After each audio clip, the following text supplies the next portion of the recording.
नमस्कार दोस्तों, आपका स्वागत है प्रोजेक्ट टेक के न्यू सीरीज में जिसका नाम है लर्न प्रोजेक्ट। इसमें हम वीडियो पार्ट 2 देखने जा रहे हैं जिसका टॉपिक का नाम है प्लानिंग ऑफ प्रोजेक्ट। मतलब प्रोजेक्ट की प्लानिंग हमें किस तरह से करनी चाहिए। ये बहुत इंपॉर्टेंट टॉपिक है, इसलिए वीडियो जो है वो बड़ा हो सकता है। सीखने के लिए दिशा निर्देश पहले ही पता होना बहुत ज़रूरी होता है, नियम पता होना बहुत ज़रूरी होता है। जैसे आप डाइविंग करने जाते हैं तो पैराशूट के बारे में या डाइविंग के बारे में जो इंफॉर्मेशन होती है वो हमें पहले ही पता होना बहुत ज़रूरी है। इसीलिए ये वीडियो आपके लिए बहुत ज़रूरी होने वाला है, लास्ट तक बने रहे। प्लानिंग ऑफ प्रोजेक्ट यह सॉफ्टवेयर इंजीनियरिंग का एक पार्ट है जिसमें हम सॉफ्टवेयर को किस तरह बनाएंगे इसके बारे में ज़्यादातर बातें करते हैं या सोचते हैं या उसको एग्जीक्यूट करते हैं। ये सॉफ्टवेयर इंजीनियरिंग में simple development life cycle SDLC का यह मॉडल इस्तेमाल होता है, जिस मॉडल में अलग अलग फेजेस में काम किया जाता है, अलग अलग फेजेस को तैयार किया जाता है। SDLC में जो फर्स्ट फेज आता है या फर्स्ट पार्ट आता है उसको कहा जाता है रिक्वायरमेंट एनालिसिस। रिक्वायरमेंट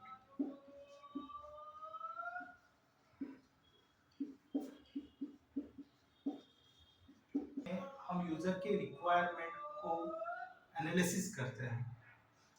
मतलब यूजर को किस तरह का सॉफ्टवेयर चाहिए, उसमें क्या क्या लगने वाला है, किस तरह हम बनाएंगे, ये सारी चीजें रहती है रिक्वायरमेंट ऑफ एनालिसिस में। ये ज्यादातर इंडस्ट्रियल लेवल पे होता है, जिससे हम यूजर से इंफॉर्मेशन लेते हैं कि किस तरह उनको सॉफ्टवेयर चाहिए। सेकंड जो पार्ट है डिफाइनिंग।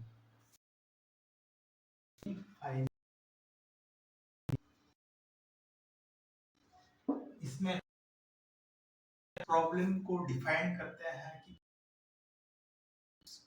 प्रॉब्लम का सॉल्यूशन निकाल, रिक्वायरमेंट को कैसे फुलफिल किए जाए बारे में डिस्कस।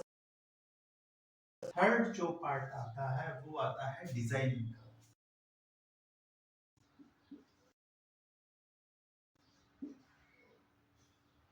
डिजाइनिंग पार्ट में आप ये समझ पाते हैं कि किस तरह उसका सॉफ्टवेयर का डिजाइन होना चाहिए, किस तरह होना चाहिए, किस तरह वह वर्क करना चाहिए। तो समझने के नेक्स्ट फेज आता है, कोडिंग करते हैं कि एक्चुअल यहाँ कोडिंग होती है। कोडिंग में अलग अलग प्रोग्रामिंग लैंग्वेज का इस्तेमाल होता है, जैसे हम ले सकते हैं पाइथन, जावा,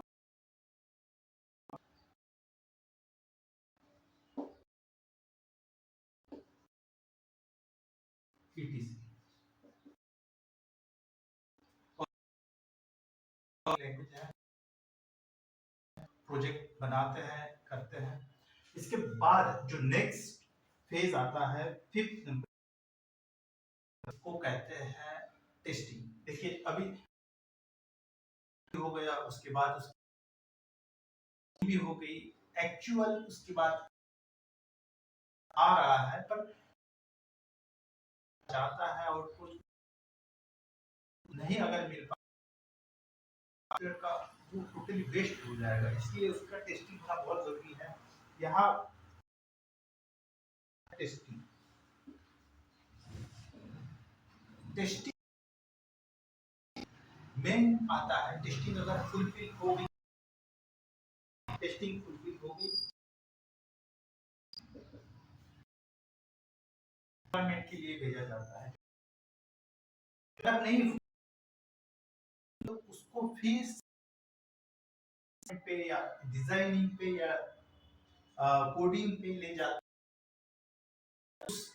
जो प्रॉब्लम आ रहा है टेस्टिंग में उसे सॉल्व किया जाता है। उसके फेज है, मैं यहाँ लिख देता हूँ 6, उसको कहते हैं डिप्लॉयमेंट।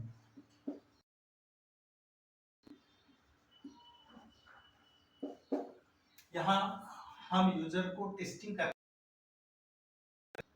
जो है उसको उनको सौंप देते हैं, डिप्लॉयमेंट करते हैं। उसके बाद आता है 7 नंबर पे, डिप्लॉयमेंट में एक पार्ट बहुत इंपॉर्टेंट है कि उनको सॉफ्टवेयर के बारे में जान देते हैं डिप्लॉयमेंट में कि ये सॉफ्टवेयर इसको इस तरह हैंडल किया जाए, ऐसे बढ़ाया जाए। उसके बाद आता है 7 स्टेप पे मेंटेनेंस।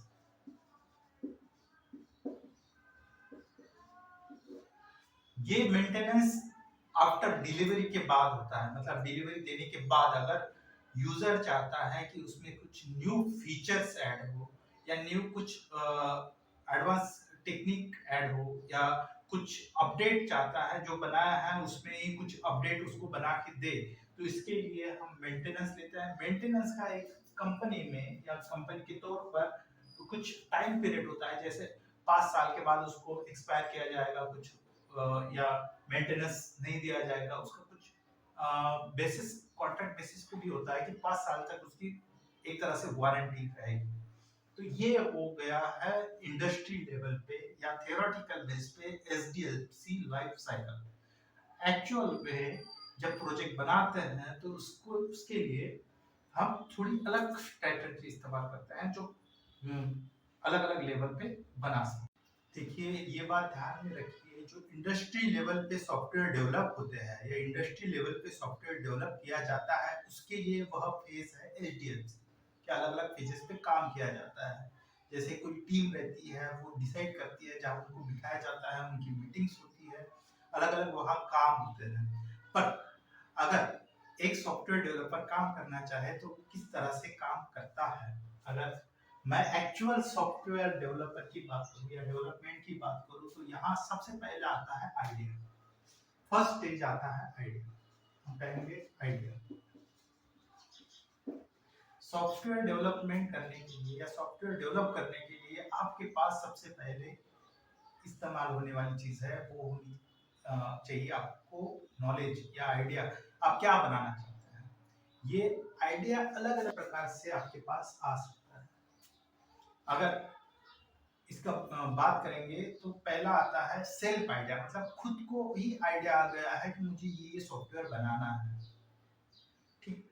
उसके बाद आता है यूजर आइडिया, मतलब कोई यूजर आपके पास आता है और कहता है कि मुझे ये आइडिया सॉफ्टवेयर बना के दो। इसमें आइडिया में आप देखेंगे ये दो तरह के आइडिया में दो तरह। फर्स्ट पार्ट जो आता है वो आता है प्रॉब्लम सॉल्विंग। इस पार्ट में अगर आप यूजर देखता है या सेल्फ डेवलपर जो है, जो डेवलप करने जा रहा है, वो देखता है कि यह किसी कई लोगों की प्रॉब्लम को सॉल्व करेगा, इसको इस्तेमाल कर सकते हैं। और दूसरा आता है डिमांडिंग।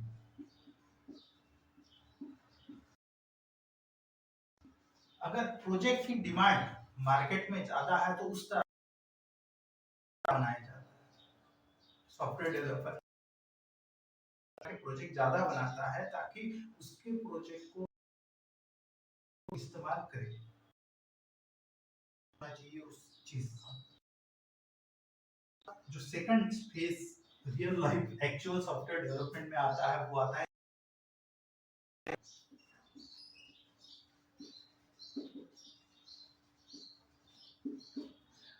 रिक्वायरमेंट में। हम ज्यादातर जो सॉफ्टवेयर डेवलपर है या जो अलग अलग टीम वर्क करते हैं, वो सबसे पहले तो आइडिया बना लेते हैं या यूजर से आइडिया सुन लेते हैं, उसके बाद उसके बारे में सबसे पहले करते हैं रिसर्च।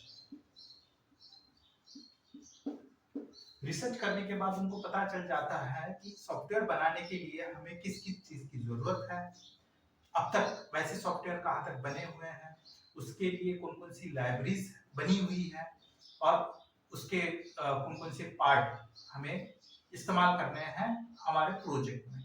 यहाँ पे आप आता है एनालिसिस का काम भी।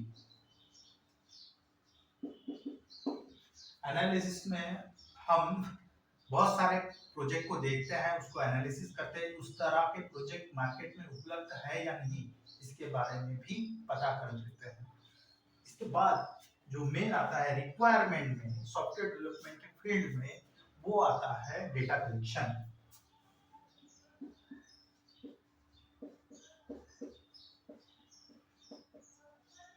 ये डेटा कलेक्शन डिपेंड करता है प्रोजेक्ट पर, प्रोजेक्ट किस टाइप का प्रोजेक्ट है। अगर इमेज बेस्ड प्रोजेक्ट है तो इमेज कलेक्शन करना पड़ेगा। टेक्स्ट बेस्ड प्रोजेक्ट है, मतलब टेक्स्ट पर काम हो रहा है, किसी चीज पर काम हो रहा है तो हमें टेक्स्ट कलेक्ट करना पड़ेगा, किस तरह का टेक्स्ट हमें चाहिए, कौन कौन से मेथड है टेक्स्ट कलेक्शन के, ये सारी चीजें आ जाती है रिक्वायरमेंट फेज में। जो थर्ड नंबर है, थर्ड फेज हम जिसे कहेंगे, वो होता है हम सिलेक्ट करते हैं कि फ्रंट एंड को और बैक एंड।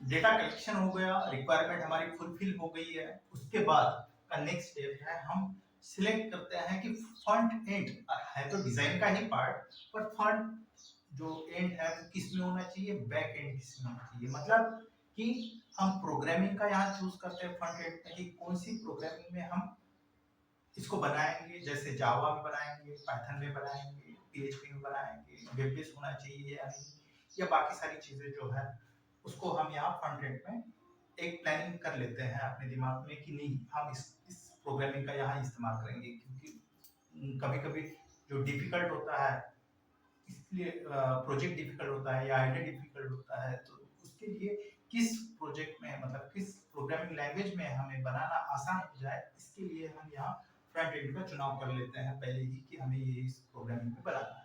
उसके बाद आता है बैक एंड। अब बैक एंड का आपके लिए ये बहुत इंपॉर्टेंट है कि आप इसको किस बैकएंड में बनाना चाहते हैं। जैसे बैकएंड अलग अलग प्रकार के डेटाबेसेस हैं जो आपको प्रोवाइड किए जाते हैं या प्रोवाइड है अभी मार्केट में, जिसमें है MySQL है, ओरेकल है, और भी कई सारे अभी जो एक्सेल में CSV फाइल है, ये भी आप डेटा के लिए इस्तेमाल कर सकते हैं। तो ये हुआ हमारा थर्ड कि एक्चुअल प्रोजेक्ट डेवलपमेंट के लिए थर्ड ये बहुत इंपॉर्टेंट माना जाता है। उसके बाद आ जाता है हमारे पास फोर्थ, डिजाइन।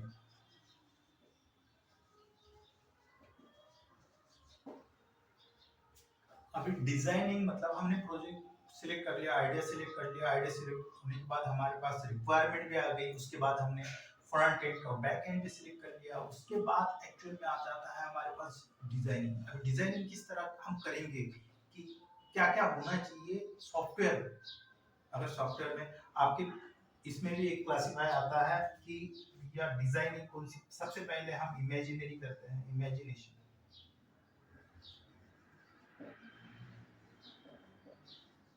इमेजिनेशन करते हैं कि सॉफ्टवेयर का डिजाइन किस तरह होना चाहिए, किस तरह उसका आउटपुट मिलना चाहिए, किस तरह हम इनपुट देना चाहिए। तो ये सारी जो बातें हैं वो आ जाती है एक डिजाइन में। सबसे पहले हम करते हैं इमेजिनेशन, उसके बाद उसको हार्ड कॉपी उतारते हैं कि इस तरह का हमारा डिजाइन होना चाहिए, कुछ इस ब्लॉक में या किस स्टेज में। तो ये हम यहाँ एक्चुअल में होने के बाद हार्ड पेपर पे डिजाइनिंग बना लेता है। हार्ड पेपर पे डिजाइन बनाने के बाद फिफ्थ स्टेज पे हम कोडिंग का इस्तेमाल करते हैं। यहाँ आ जाता है एक्चुअल प्रोग्रामिंग का काम कि हमने डिजाइन भी सिलेक्ट कर ली है। डिजाइन किससे बनेगा, कोडिंग से ही बनेगी। जावा में कर रहा है तो उसके लिए भी आपको कोड का इस्तेमाल करना पड़ेगा, पाइथन में कर रहा है उसके लिए भी आपको कोड का इस्तेमाल करना पड़ेगा। तो यहाँ पे आ जाता है आपका कोडिंग का।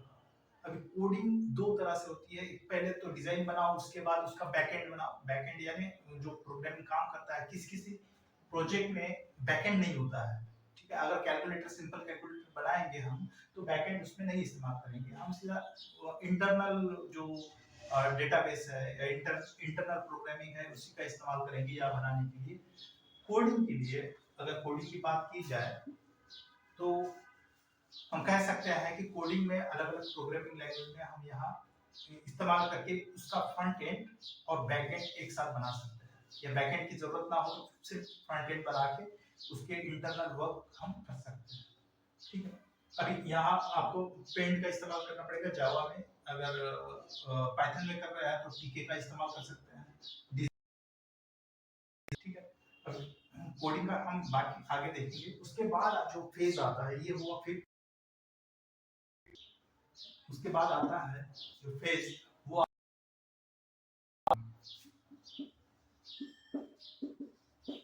आपने बना लिया है प्रोजेक्ट। प्रोजेक्ट बनाने के बाद आप एक तो खुद टेस्ट करेंगे या और किसी से करवाएंगे कि ये ठीक से काम कर रहा है।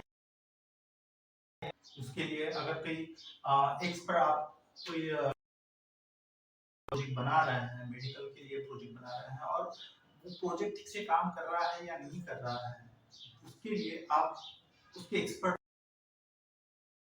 अगर आप वो प्रोजेक्ट ठीक है भैया ये प्रोजेक्ट किस तरह काम कर रहा है, ये काम मतलब वर्क ठीक से कर रहा है, तो हम ऐसा नहीं कि अलग अलग डॉक्टर के पास जाके उसका एक तरह से बनाया है, आप देख लीजिए आपके सामने आए, ठीक टेस्टिंग होनी वो आता है। वही फेजेस जो बताए गए हैं। उसके बाद आता है मेंटेन,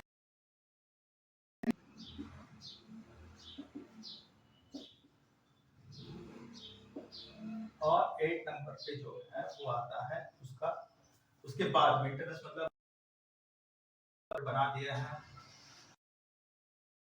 आपने, वेबसाइट पे अपलोड कर दिया है, ठीक है, कि लोग इसको इस्तेमाल करें। जैसे गिटहब पे आपने वो प्रोजेक्ट डाल दिया है, लोग इस्तेमाल कर रहे हैं, पर आप उससे अभी तक मतलब सहमत नहीं हुए हैं कि नहीं इसमें कुछ नया और ऐड होना चाहिए। ठीक है, समझ रहे हैं ना, कुछ नया ऐड होना चाहिए तो उसमें आप नया ऐड कर सकते हैं, जिसको कहेंगे कि भैया हमने अपडेट कर दिया। अभी हम प्रोजेक्ट लर्न में एक्चुअल सॉफ्टवेयर डेवलपमेंट और उसकी प्लानिंग हम देख चुके हैं। हमारे पास कुछ आइडियाज हैं, ऐसा समझ लीजिए कि हमारे पास बहुत सारी आइडियाज हैं जिससे हम इम्प्लीमेंट करना चाहते हैं। जैसे मेरे पास कैलकुलेटर, कार पार्किंग, ये मिनी मिनी प्रोजेक्ट के है ना आइडियाज हैं। उसके बाद हमें थोड़ा रिक्वायरमेंट भी पता चल गई है, रिक्वायरमेंट उसके लिए क्या क्या चाहिए, हमें प्रोग्रामिंग आनी चाहिए। उसके बाद हमें डेटाबेस के लिए डेटा कैसे कलेक्ट करते हैं और डेटा को किस तरह मैनेज किया जाता है डेटाबेस में, उसको भी मतलब आगे सीखना है। तो हम नेक्स्ट इसमें हम थ्योरी और प्रैक्टिकल सेशन के साथ जो नेक्स्ट वीडियो जो आएगा उसके साथ हम आएंगे। तो उसमें थ्योरी भी होगी, प्रैक्टिकल सेशन होगा प्रोग्रामिंग के बारे में। हम उसमें पाइथन प्रोग्रामिंग आपको सिखाएंगे। अगर आपको कोई दूसरी लैंग्वेज सीखनी है जैसे जावा सीखनी है तो आप कमेंट कर सकते हैं। उसके बाद हम डेटाबेस को भी सिखाएंगे किस तरह मैनेज किया जाता है, किस तरह उसको बनाया जाता है, एकदम शुरू से बताएंगे आपको। नेक्स्ट वीडियो आपका, आप सब्सक्राइब करें, लाइक करें, शेयर, ये जो बेल आइकन है उस टैप करें, नोटिफिकेशन आप तक पहुंचे। बहुत बहुत धन्यवाद। नेक्स्ट वीडियो के लिए